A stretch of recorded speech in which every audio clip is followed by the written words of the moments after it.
ide atau gagasan merupakan rancangan yang tersusun di pikiran. Jadi sebelum membuat video, mencari dulu ide atau gagasan yang akan disampaikan. Ide atau gagasan itu bisa berupa tema dari keseluruhan video yang akan dibuat. Dalam menentukan ide atau gagasan, ada hal yang perlu diperhatikan, diantaranya yaitu sasaran. Jadi tentukan sasaran video yang akan kita buat.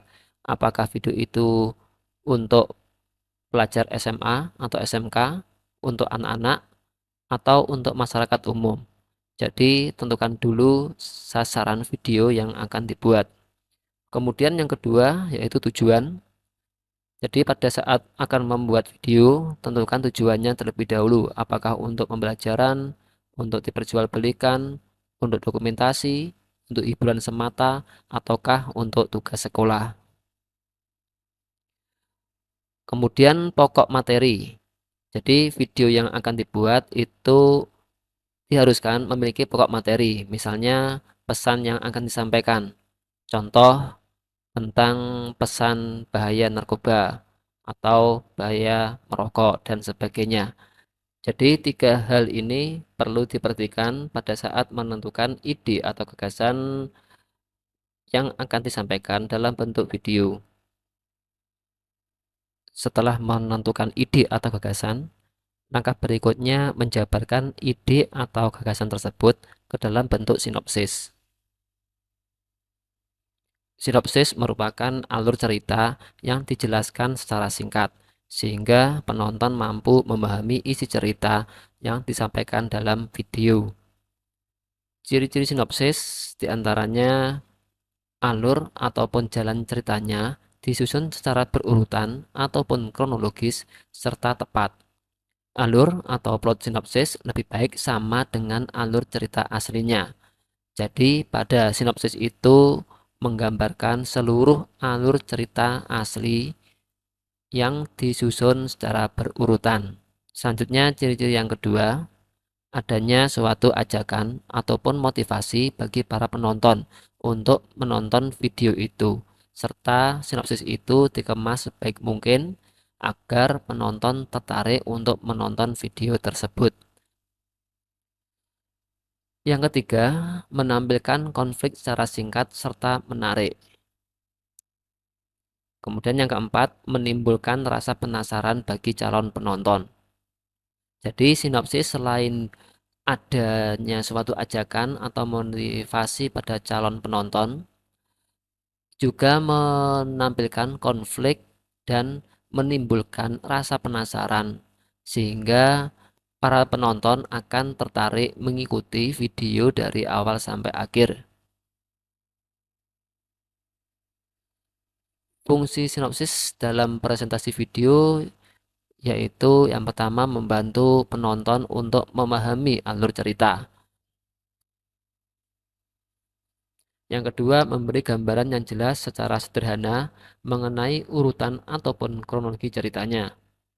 Kemudian yang ketiga, untuk mengarahkan penulis naskah. Jadi sinopsis ini disusun itu akan sangat membantu bagi penulis naskah dalam menuliskan skenario cerita dari video yang akan dibuatnya. Langkah-langkah dalam membuat sinopsis, yang pertama, tentukan terlebih dahulu temanya yang berisikan tentang gagasan utama dari video yang dibuat. Jadi untuk membuat sinopsis, kita harus menentukan tema terlebih dahulu. Kemudian yang kedua, sinopsis harus langsung menceritakan tentang ide yang merupakan klimaks dari ide tersebut. Tidak perlu membahas panjang lebar karakter pemeran dalam video tersebut. Yang ketiga, menggunakan bahasa yang sederhana dan mudah dipahami. Kemudian yang keempat, sinopsis yang dibuat tidak boleh menyimpang dari keseluruhan isi cerita. Berikut ini contoh sinopsis. Kita tentukan tema dari sinopsis ini adalah hidup sehat. Nah, berikut contohnya. Pada hari Minggu pagi, seorang anak perempuan berolahraga lari di alun-alun. Setelah selesai berolahraga, dia langsung pulang ke rumah. Pada saat mau masuk rumah, di teras rumahnya tersedia makanan kecil yang sudah disiapkan oleh ibunya. Dia pun langsung mengambil makanan kecil tersebut dan langsung memakannya. Tidak berlangsung lama, tiba-tiba perutnya merasa sakit dan memanggil ibunya. Ibunya lalu menanyakan kronologi penyebab dia sakit perut. Nah, silakan tonton video sampai akhir agar tahu penyebab dia sakit perut. Nah, di sinopsis ini, jadi sinopsis ini menunjukkan alur cerita yang disusun secara berurutan atau kronologis.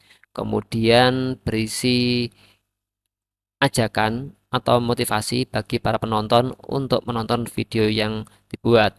Lalu juga menampilkan konflik secara singkat, yaitu pada saat sakit perut.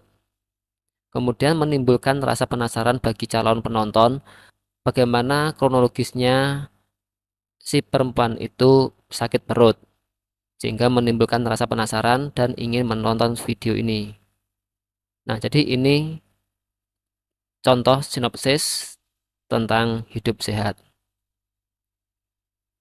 Berikutnya setelah menyusun sinopsis, yaitu menyusun naskah. Naskah adalah suatu teks yang berisi gambaran yang akan terlihat di layar. Naskah ini biasa disebut dengan skenario. Jadi pada pembuatan naskah itu sangat dibutuhkan karena apa yang akan terlihat di layar atau di video itu merupakan gambaran dari naskah yang dibuat. Naskah dibuat agar seluruh pendukung dalam pembuatan video paham secara rinci dari presentasi yang akan disampaikan. Nah, pendukung dalam pembuatan video ini meliputi penentuan wardrobe atau kostum. Jadi kita tentukan kostum yang akan digunakan itu seperti apa. Lalu penentuan pemeran. Jadi untuk pemain kita bisa menentukan pemainnya. Kemudian penentuan lokasi. Jadi kita bisa menentukan lokasi yang akan digunakan untuk pembuatan video. Lalu penentuan peralatan atau properti yang akan digunakan. Jadi misalnya pada sinopsis tadi yaitu tentang olahraga, jadi kita menyiapkan properti yang digunakan, misalnya sepatu atau yang lain. Kemudian sebagai pedoman pengambilan gambar.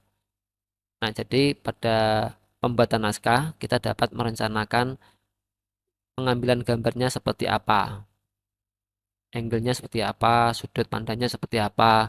Nah, jadi ini sangat mendukung dalam pembuatan video. Nah, jadi itu naskah dibuat sebagai pendukung dalam pembuatan video. Selanjutnya jenis naskah dalam presentasi video. Yang pertama itu berupa non cerita. Contohnya berita atau news, kemudian dokumenter, fitur, reality program, dan lain-lain. Jadi semua program tersebut di atas itu materinya bersumber dari fakta atau kejadian nyata. Kemudian jenis naskah yang kedua adalah cerita. Contohnya cerita atau drama. Kemudian hiburan bisa berupa musik, lawak, kuis, lalu bisa berupa iklan, contohnya iklan layanan masyarakat, dan lain-lain.